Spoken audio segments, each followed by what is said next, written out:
Oi, gente, tudo bem? Depois dessa prova de matemática aplicada à tarde, vocês devem realmente estar cansados, né? Mas foi até uma boa prova, porque de uma certa forma voltou, né, à estrutura anterior. Apesar dele manter um tema, né, que é a livraria editora, né, para cada questão você já tinha lá o enunciado na mesma folha. Isso, de uma certa forma, né, facilitou a mecânica da resolução das questões, né?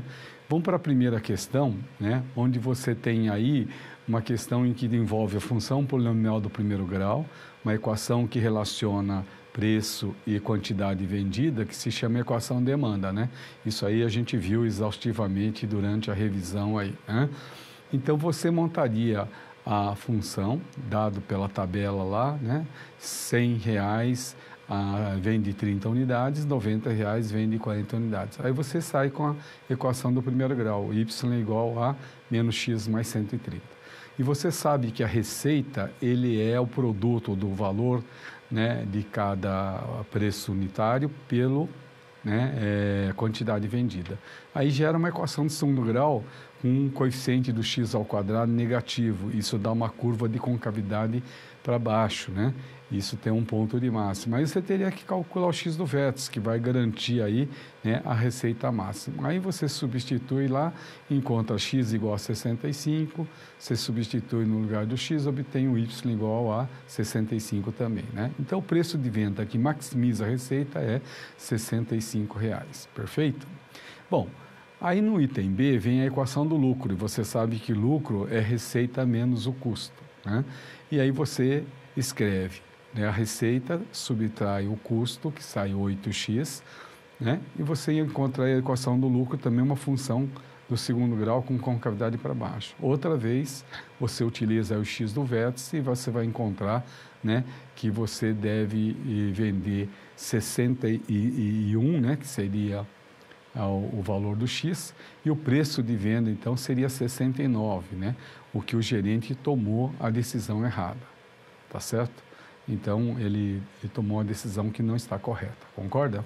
A primeira questão é realmente assim, para elevar a moral de vocês.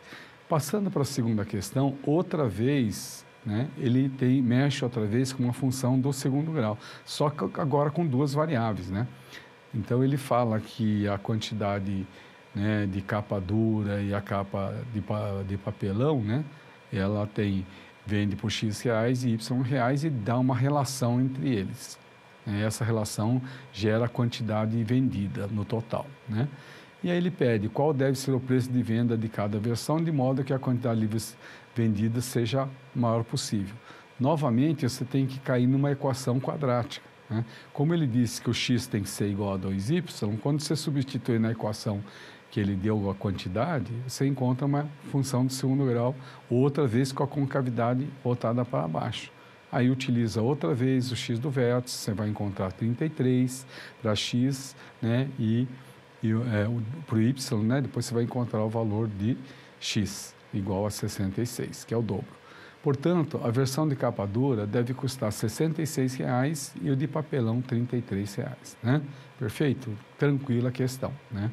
Só tinha que reconhecer que aquela primeira relação lá é a quantidade vendida, né? Então, que era igual àquela relação lá.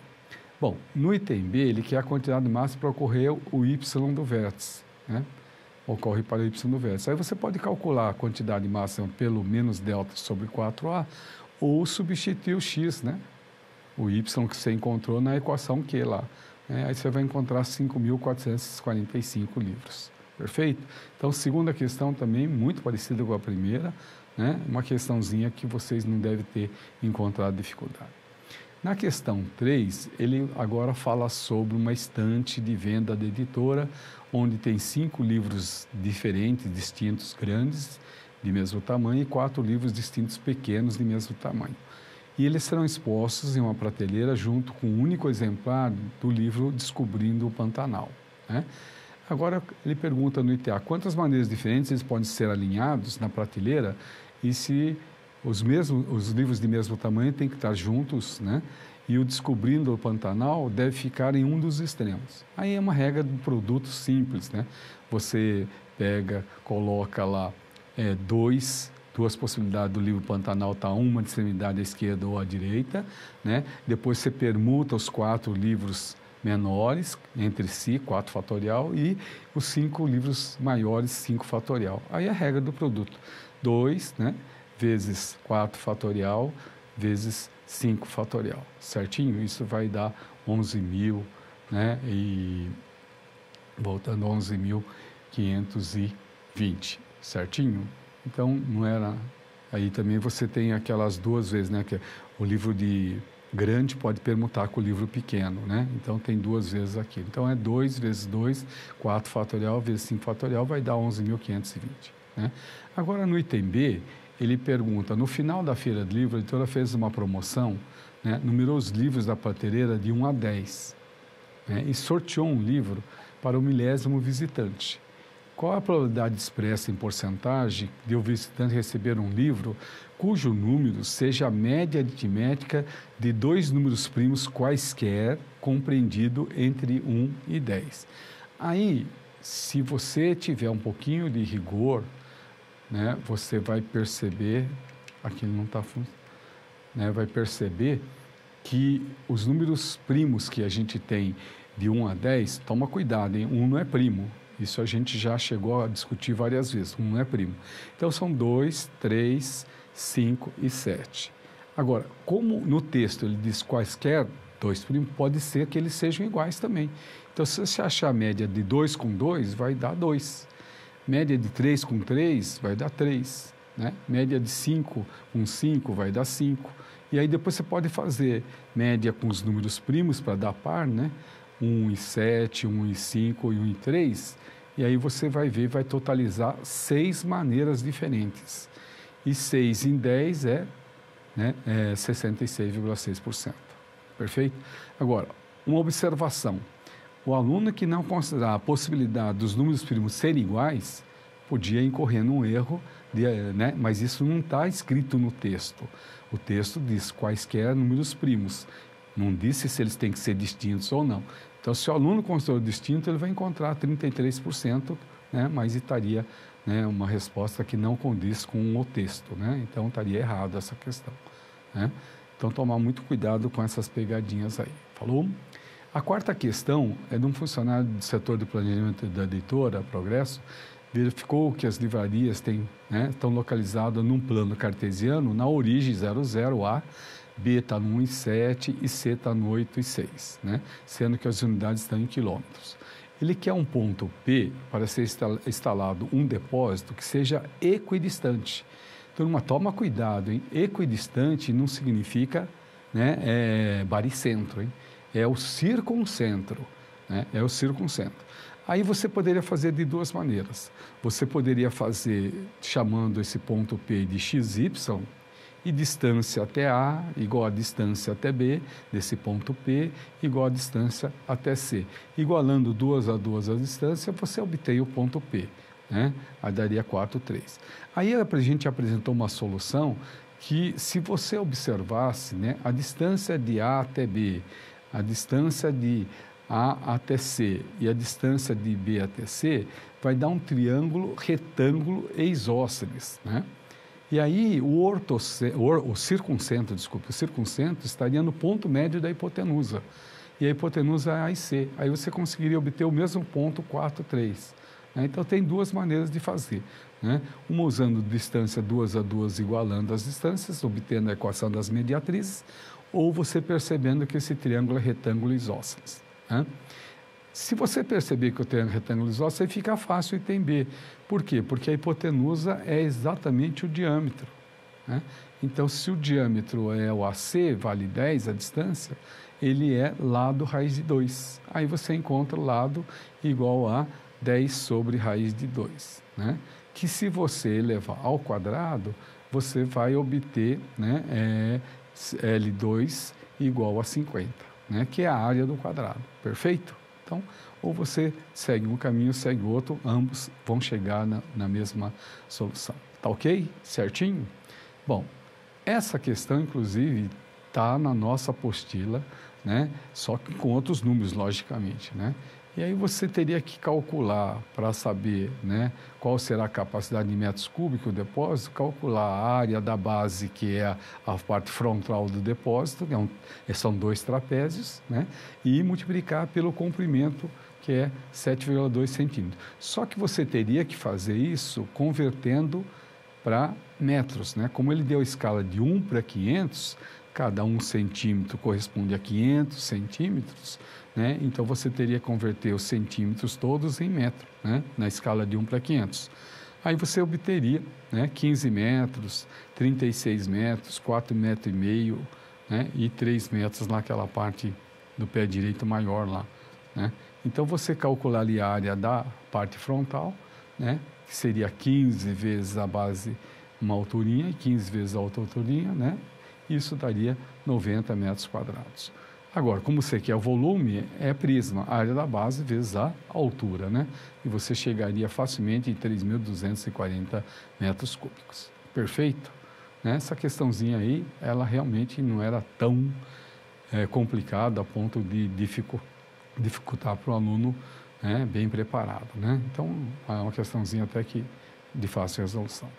Na outra, também uma questãozinha interessante. O cara, né, dentro do tema ainda fala de uma gravura lá, né? E ele fala da largura, comprimento e tal.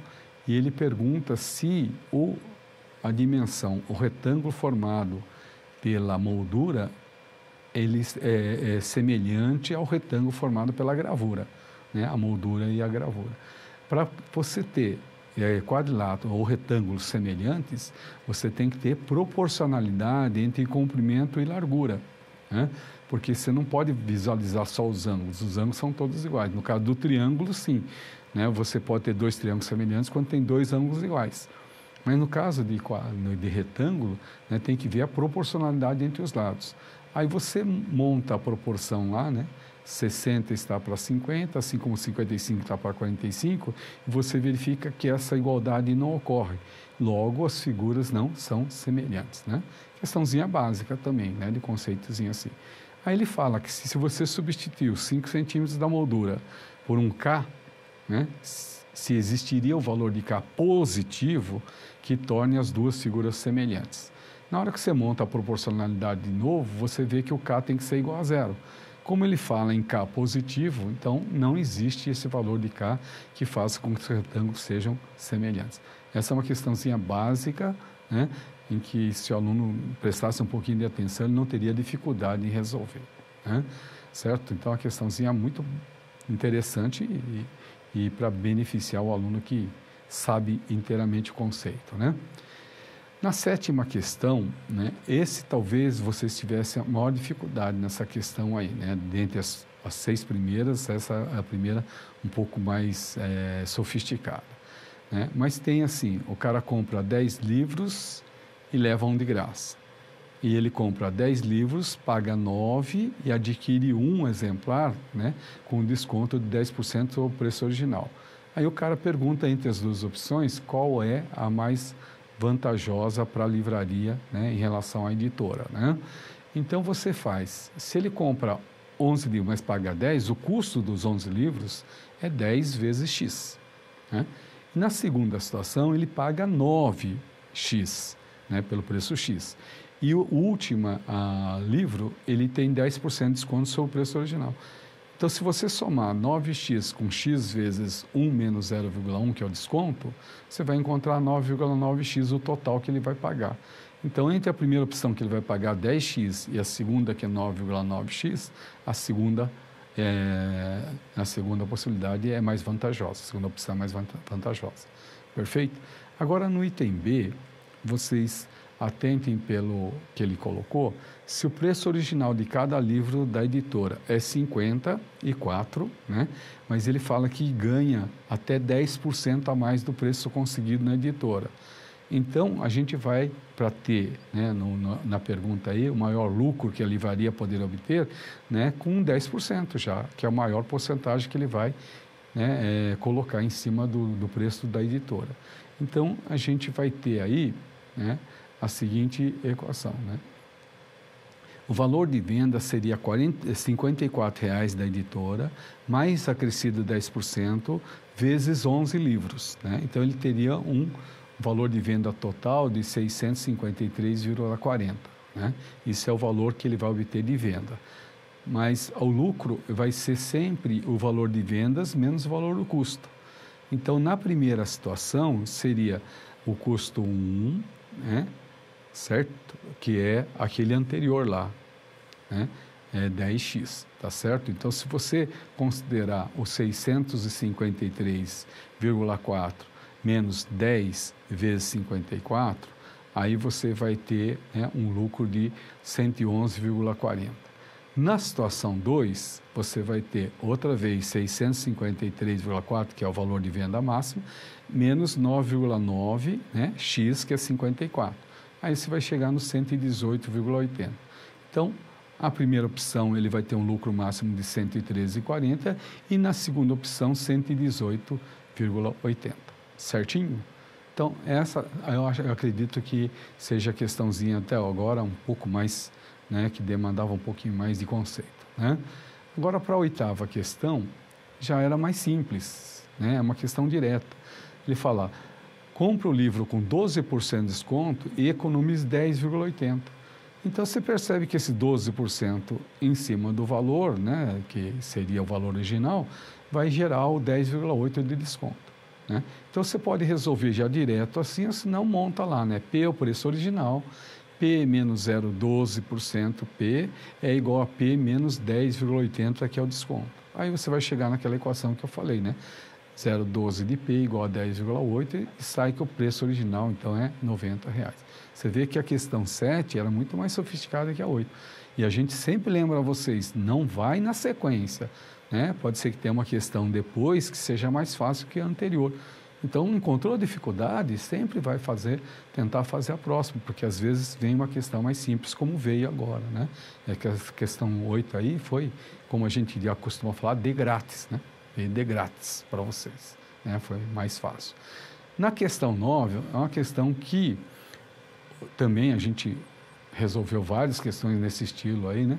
O cara aplica um capital de R$100.000 e um fundo de renda fixa, uma taxa de juro composto após 3 anos, né? Ele vai receber um montante de 172.800. Bota na formulinha, você encontra a taxa de juros, né? A dificuldade nessa questão é que quando você coloca na fórmula lá, você vai ter que extrair a raiz cúbica, né, de 1,728, certinho? Só que, nesse caso, ele deu uma dica, utilize, né, a função polinomial que foi dado no gráfico lá.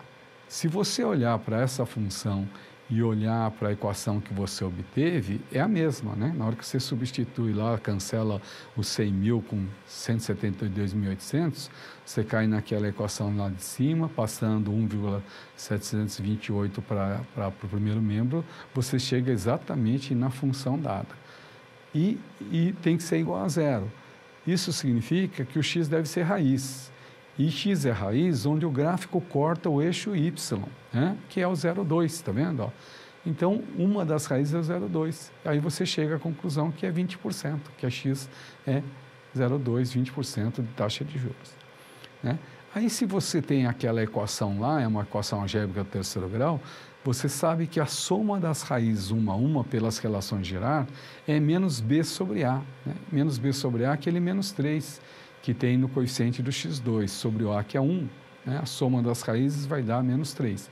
Como uma das raízes é 0,2, a soma das outras duas raízes vai dar menos 3,2, né? E aí você tem que a soma das outras raízes não reais é 3,2, né? Quer dizer, existe outra maneira de você fazer, aplicando o Briot também, caindo numa equação segundo grau, e obtém, né, a soma também, menos b sobre a, que vai dar menos 3,2, tá ok? Bom, aí a gente agora vai para a 10ª última questão, que também não era uma questão difícil, né? Você tem aí um sisteminha linear, né, que estava faltando, né? Tem a Ana, a Beta e o Carlos com salário x, y e z. Aí você vai montando, né, as equações.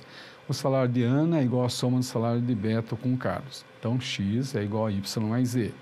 Aí depois ele fala assim que eles receberam uma gratificação no valor igual ao salário do beta, que é Y. Se cada um recebeu Y, o X ficou X mais Y, o Y ficou Y mais Y e o Z ficou, né, Z mais Y. Então, se você somando todos os Y da gratificação, vai dar 4Y, né, com o Y do beta. Aí você vai ter X mais 4Y mais Z igual a 5.400. Com as outras duas equações, resolve o sisteminha, né, você encontra aí Y igual a 800, que é o valor do salário do Beto, mas também é o valor da gratificação que ele pediu, né? Então, essa questão também, né, se você pulasse a 7, essas duas últimas questões, 8 e 9, a ideia é que as três últimas questões eram mais simples que a 7, né? Perfeito? Espero que vocês tenham feito uma boa prova, né, e que esse final de curso para vocês já foi muito cansativo, né? Espero que vocês tenham umas férias bem merecidas e um final de ano maravilhoso, né? Um beijão a todos.